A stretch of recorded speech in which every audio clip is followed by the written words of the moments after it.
It's recording now.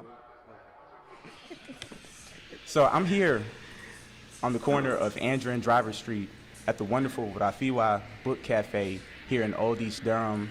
I have a very special guest here brought to you by WUNC Music, presented by Bullsitting in the Basement. I have the one and only, all the way from South Africa. This is Muzi. Hey, what's up, my brother? You good, man? I'm good. How you doing, man? I'm awesome, bro. Listen, I'm going to be real with you. So I literally heard about your music like a few weeks ago from the owner of this establishment. She hit me up. She said, listen, there's this dope artist that's coming to Durham, and you have to check him out. You have to listen to his music, and you have to talk to him. Yeah. So I was like, yes. So I listened to your music. I started with Intergalactic. Yeah. Which is your recent release, right? Yeah. Okay, then I was like, okay, this is dope. Let me go back in time. So I went to Zeno. Yeah. And I was like, ooh. Then I went back further. I went to Afrovision, and then I went to, I believe it was your debut release in 2016. Yeah. Boom Shaka. Yeah. All of them. Listen, you got a story to tell. I do. Yeah. Well, I look, do, man. I'm not sure if we're going to have enough time to tell your whole story, but we can just start by talking about where you're from. Yeah. I'm from Mpangeni, which is in a province called KwaZulu-Natal in South Africa. So it's on the eastern it's like East Coast. Okay. And yeah, that's where I grew up. That's where I got to hear dance music in a township back at home, via my parents and my sort of siblings, music taste, because I was the youngest at home. So I was just I had no choice in who was playing what. So I was just listening to everything that everyone was playing. But then that's how I grew up. It was a very musical household. Everyone had a different taste in music, and I sort of just gravitated more towards the electronic sounding stuff when I was a kid. And yeah, that's where I'm from. That's Mpangeni is where I guess I get my sense of self and who I sort of want to be in the world. And that's the story, pretty much, just being that kid in a township, being into different things. So what was your first encounter with music? Did you pick up an instrument, or was it voice, or?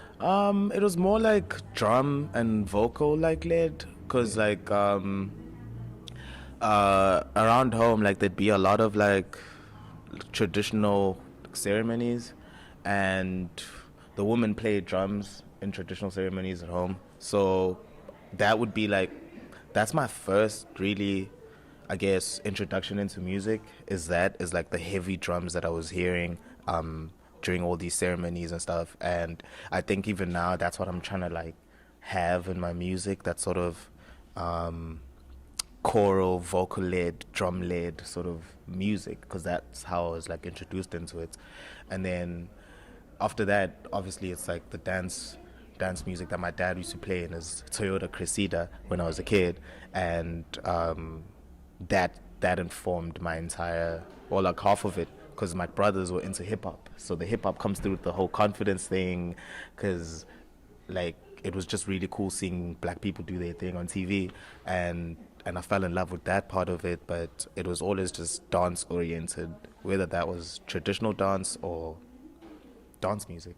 It's real interesting because you're talking about ceremonial drumming and traditional music being an upbringing for you in South Africa. Well, it's kind of similar for me being here in North Carolina. I'm a musician too. I play saxophone and a few other instruments. But for me growing up, I remember I was exposed to music in the church, in the Christian church, and that was kind of to me, that was very ceremonial and spiritual too. So it's interesting, we're from two completely different parts of the world. Yeah. The same similar kind of. Yeah, it is, because the ceremonies were it's church for us, I guess, because I grew up in a very traditional household. So we have our traditions of the family, the lineage, me being Zulu, and then obviously there's the religious part.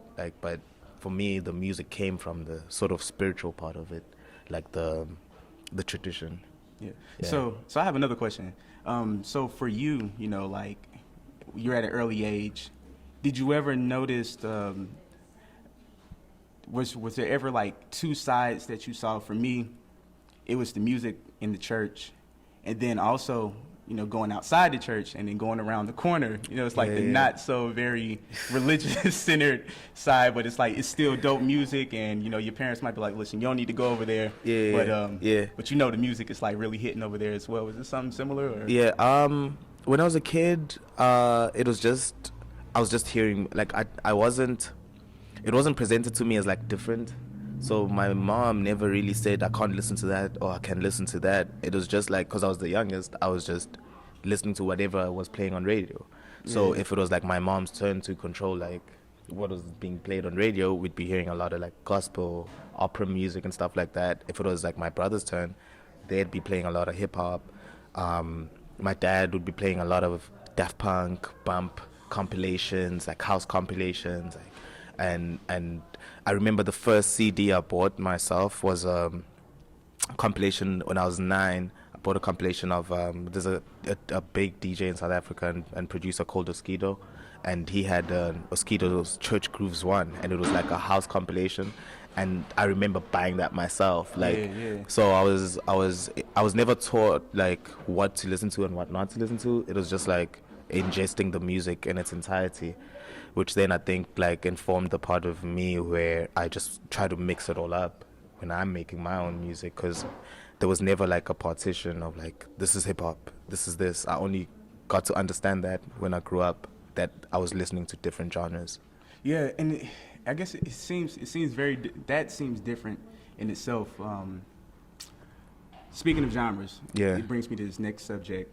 So, as an artist coming from an entirely different continent, coming to the U.S., do you notice a difference, or do you notice anything different about how people in different parts of, I guess, the world, how we take in music and how we categorize things as genres? Like, what was it like for you just coming over here? You have this sound, and you're trying to get people to know who you are, and I think it's like the way I approach it, it's like the same everywhere. So I don't really dumb it down when I'm in one place or water it down, and I just do like my thing everywhere. But people dance differently. Like I've noticed that like people get off on like different things. Like it could be like the same music, but like I've noticed that like, especially here in America, like there's a lot of like call and response that needs to happen, and like if the beat is like similar, people sort of get into the groove of that sort of like tempo, whereas my stuff is like so eclectic that it moves. It's like I move with the energy more than with the tempo of like my sets are more like energy based than they are me playing the same type of music for an hour. I don't do that. So like seeing that and experiencing that in like different continents, like whether that's me in Europe or here or back at home, that's been the interesting part. People do dance differently.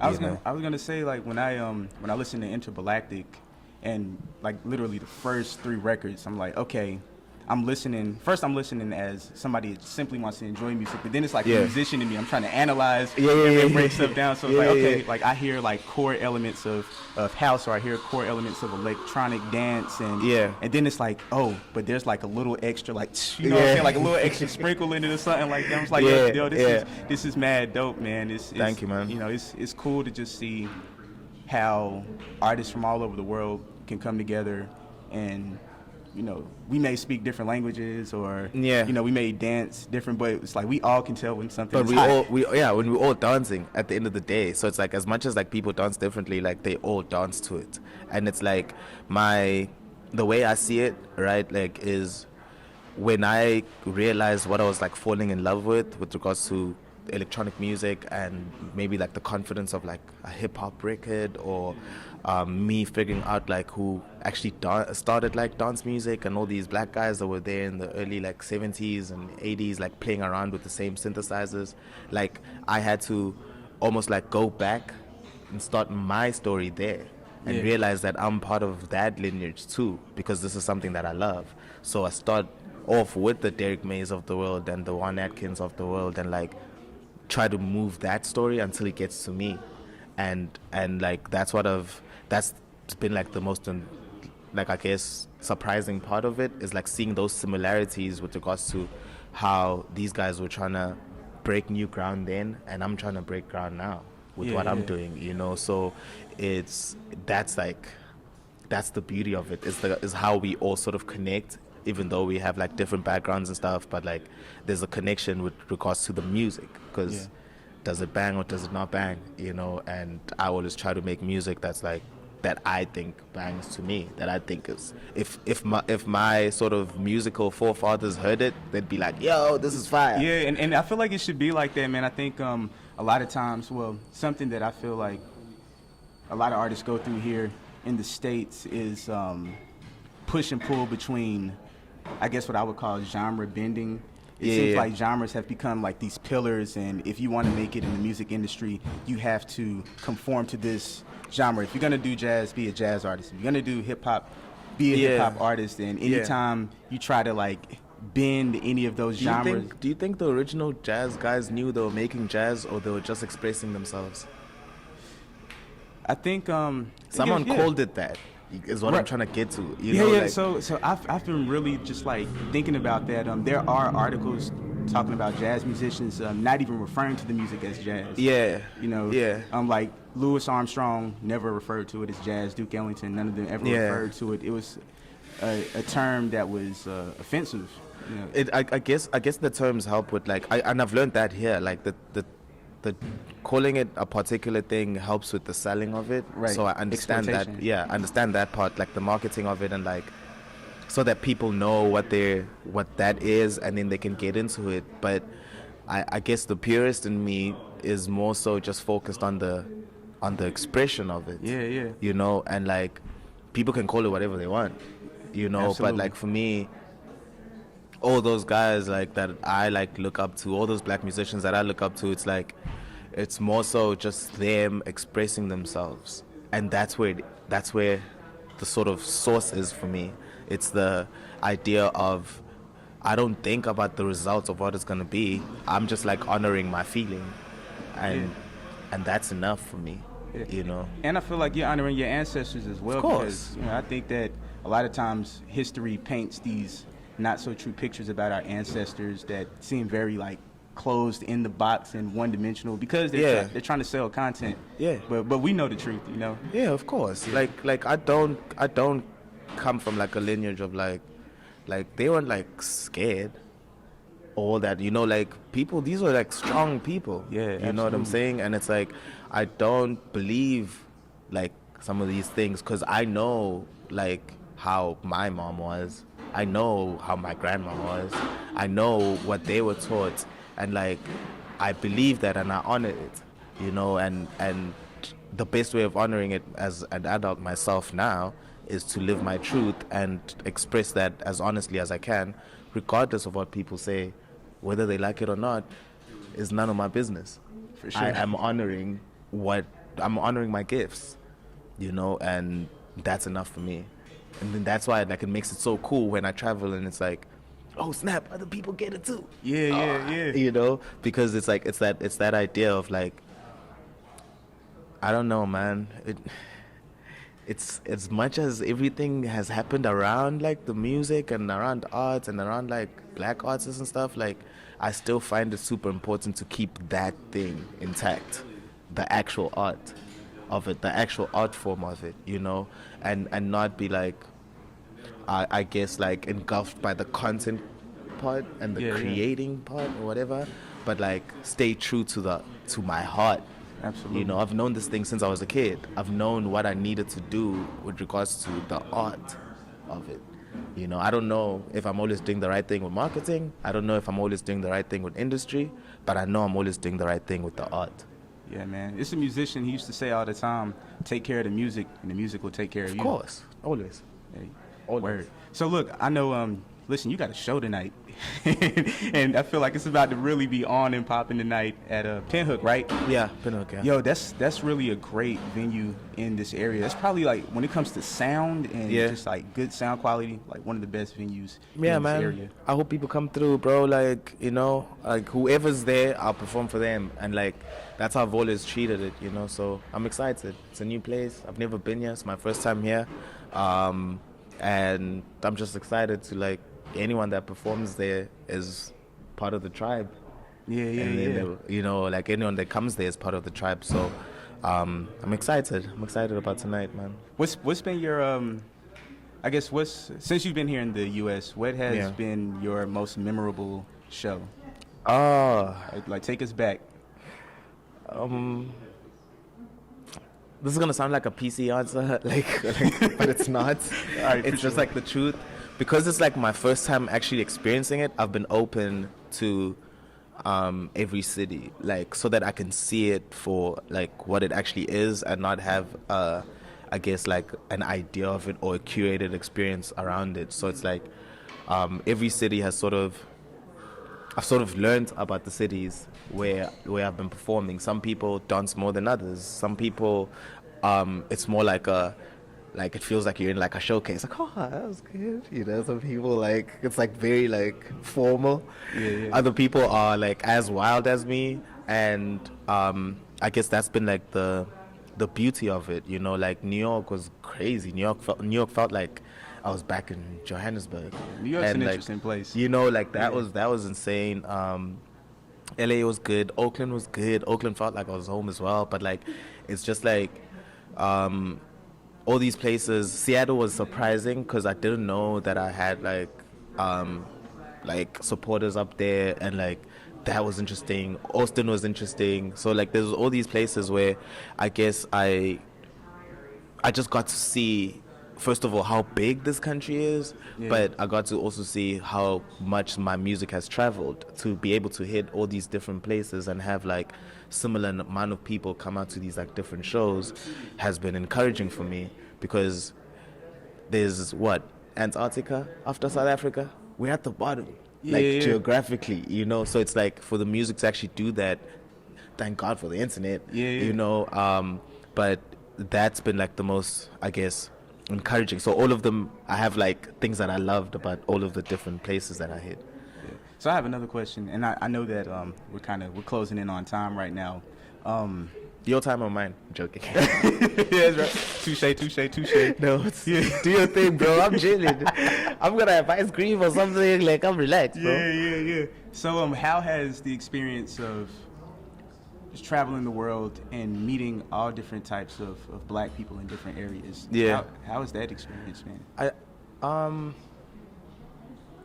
It's been freeing, in the sense of like also finding out that like I guess certain narratives that are said about my people are not true. You know, like when you're an African and you're looking at Black Americans, and it's like they try to, I don't know, have this thing that we're different. Yeah. But like when you get there and you're like, we're not different at all, and it's like someone lied, and being able to like sort of break down those lies, whether it was me discovering that electronic music was made by black people in Detroit and Chicago, whether it's that, or whether it's me going to Germany and finding out about all these other like black creatives that were part of the making of this music that I love. Yeah.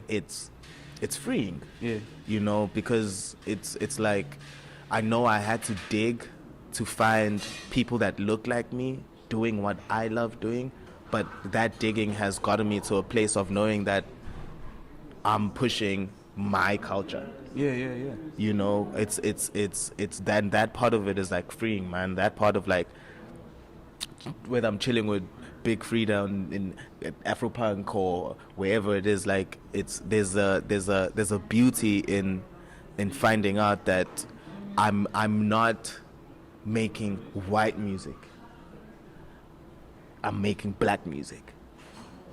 You know what I'm saying? And because like that's how they see it. You know what I'm saying? Because it's like, oh, it's EDM, and you see all these like white guys on the lineups and all that stuff, and like to be able to know the truth that that's not a true representation of that genre that when I was a kid I was told was white music. That's freeing. So being able to come here and see black people come out to these events and meeting other black artists and working with Ketchonada and doing all these things, it's like, man, yo, bro, this is us. Bro, hearing you say that, it's like bone chilling. Like my blood is turning gold on the inside. Yeah. You know, like, oh man.